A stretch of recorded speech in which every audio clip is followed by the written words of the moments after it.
Welcome to the second module of chapter number 11, Reflection of Light.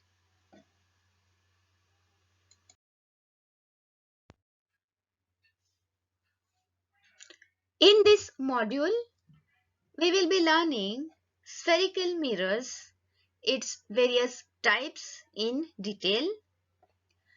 Then we will learn various effects or the phenomena related to the spherical mirrors, for example, convergence and divergence, etc.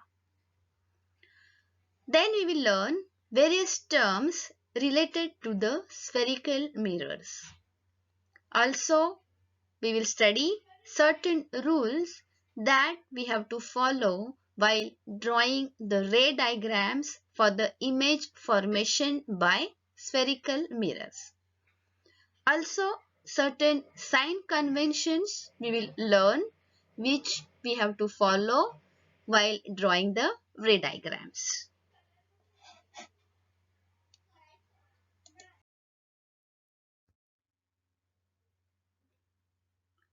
We have seen that how image formation takes place in the plane mirror. Also, we have learned the various effects produced by a plane mirror while forming an image. For example, lateral inversion, etc. Now, let us learn one more important property of a plane mirror, that is, in order to see the full image of a person standing in front of a plane mirror, the minimum height of the mirror must be half the height of the person. Now, let us prove this statement.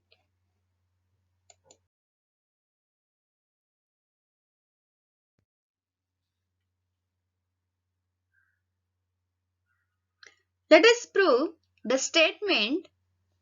In order to see the full image of a person standing in front of a mirror, the minimum height of the mirror must be half the height of the person. Look at this diagram. Here, a person HF is standing in front of a plane mirror PQ. Here, point H represents the head of the person, point E represents the eyes of the person, and point F represents the feet of a person. Now, RP is perpendicular to the mirror PQ and SQ is also perpendicular to mirror PQ. So we get a rectangle RPQS. R is the midpoint of HE. S is the midpoint of EF. As RPQS is a rectangle, we can write PQ is equal to RS because these are the opposite sides of rectangle RPQS, hence they are equal. PQ is equal to RS. Now, RS can be written as RE plus ES. Then, as R is the midpoint of HE, we can write RE is half of the length HE. Similarly, S is the midpoint of EF, so we can write ES is equal to half of the length EF.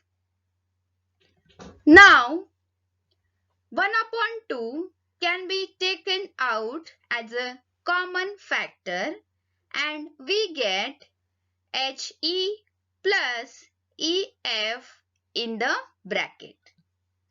Now HE plus EF is nothing but the length HF. So as PQ is the height of the mirror and HF is the height of the person, we have proved that the height of the mirror should be half of the height of the person in order to see the full image of a person standing in front of a mirror.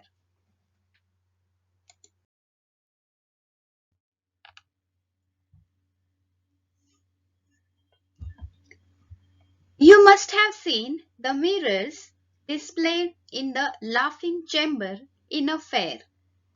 Your face appears distorted in these mirrors.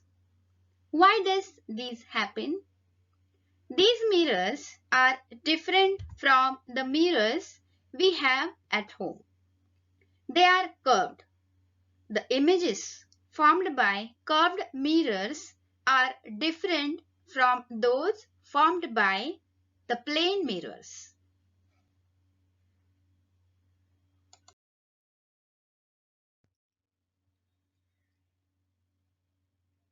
Let us know more about spherical mirror.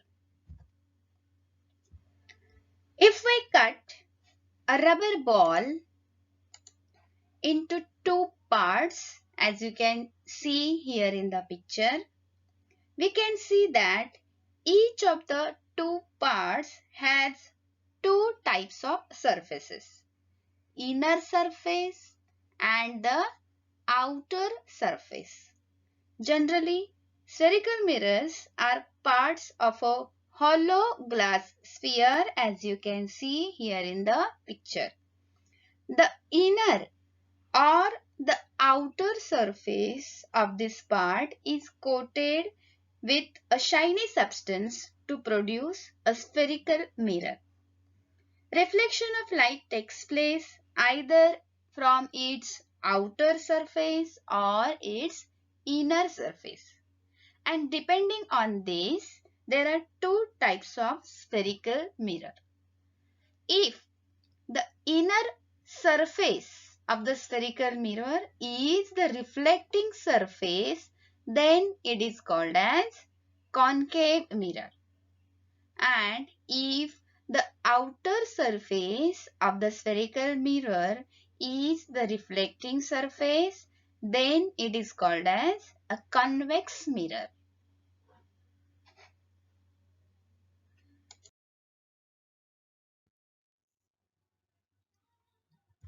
Let us learn one important effect shown by the spherical mirrors. In case of concave mirror, we all know that the inner surface is the reflecting surface. That's why when the light rays fall on this concave mirror, after reflection, they get focused at a point in front of the mirror. And this is called as convergence. And therefore, concave mirror is also called as converging mirror or the focusing mirror. Now, in case of convex mirror, the outer surface is the reflecting surface. So, when the light rays fall on the concave mirror, after reflection, they get dispersed or get scattered, as you can see here in the picture. And this is called as divergence. And hence, the convex mirror is also called as diverging mirror.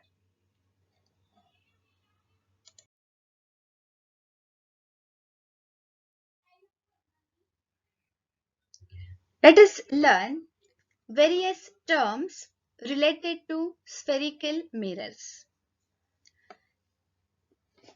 First, let us see the pole of the mirror. The center of the mirror surface is called its pole.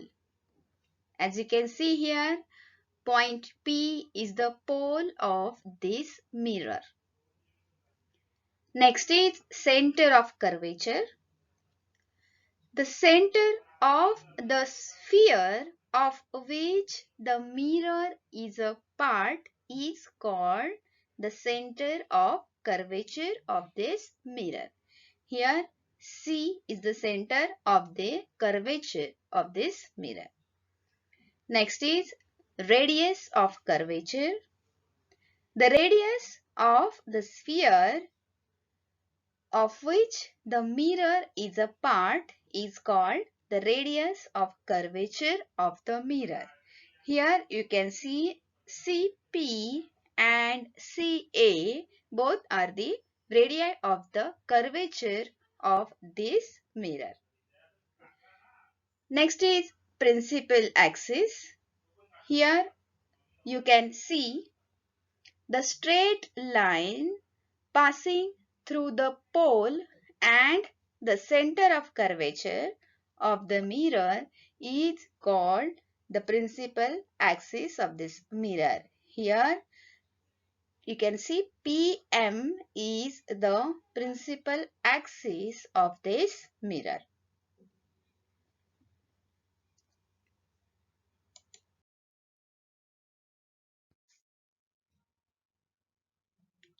Let us learn about the very important term related to the spherical mirrors. First, we will see the principal focus of the concave mirror. As we have learned that concave mirror is converging mirror, or it is also called as focusing mirror, because when the light rays falls on the concave mirror, after reflection they all meet at a point on the principal axis in front of the mirror, and this point is nothing but the focus of this concave mirror.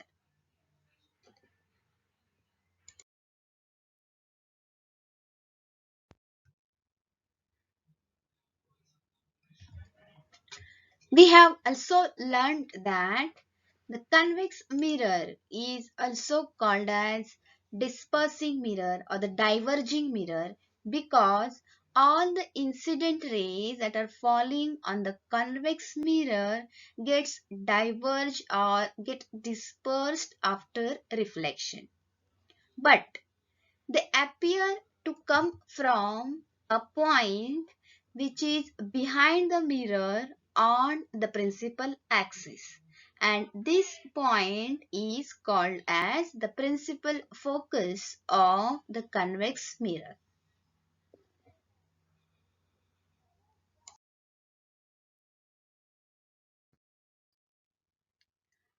Let us learn formation of images by spherical mirror.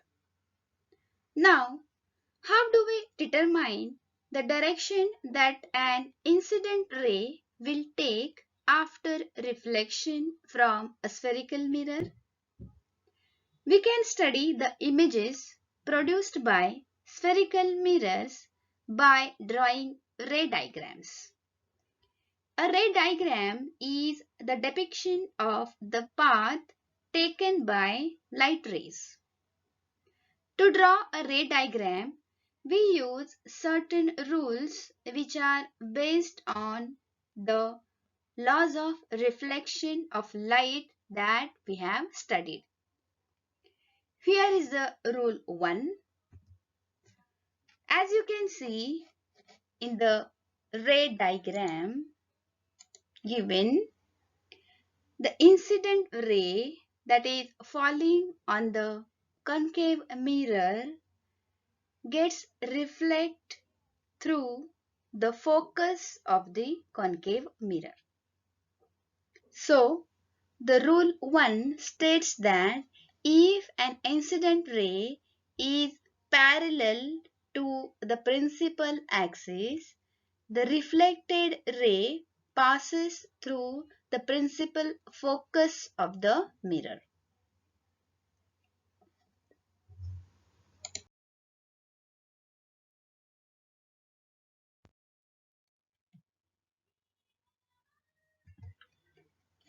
As you can see here in the picture, the incident ray is passing through the focus of the concave mirror and the reflected ray is parallel to the principal axis.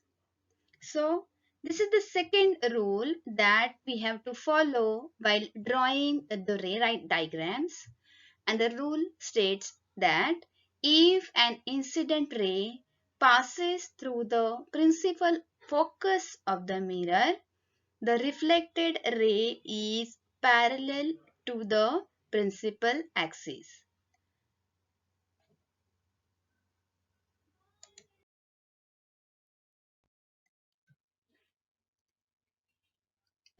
Now, here is the third rule that we have to follow while drawing the ray diagrams.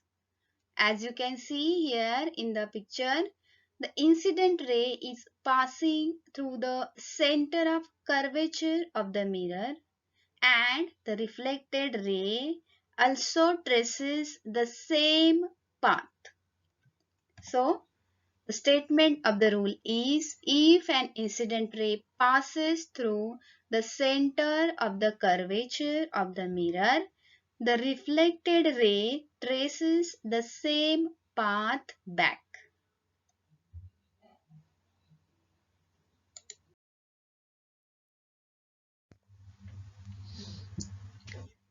Let us learn some important sign conventions before going to draw the ray diagrams for the image formation by spherical mirror. According to Cartesian sign convention, the pole of the mirror is taken as the origin. The principal axis is taken as the x-axis of the frame of reference. The object is always kept on the left of the mirror. All the distances parallel to the principal axis are measured from the pole of the mirror. All the distances measured towards the right of the pole are taken to be positive, while those measured towards the left are taken to be negative. Distances measured vertically upward from the principal axis are taken to be positive, and the distances measured vertically downward from the principal axis are taken to be negative.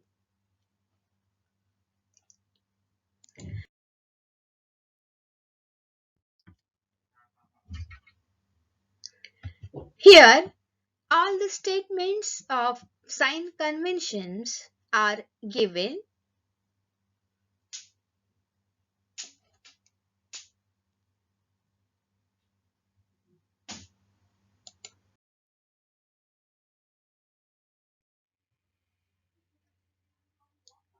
Let us learn about very important term related to spherical mirrors, that is the focal length. The focal length is the distance between the pole and the principal focus of the mirror. And this distance is always half of the radius of curvature, as you can see here in the picture. Now, in case of concave mirror, we all know that the focus lies on the left side of the pole. Therefore, the focal length of the concave mirror is always negative because as per the sign conventions that we studied, all the distances measured towards the left side of the pole are taken to be negative. Now, in case of convex mirror, the focus lies on the right side of the pole. Therefore, the focal length of convex mirror is always positive because as per the sign conventions, all the distances measured towards the right side of the pole are taken to be positive.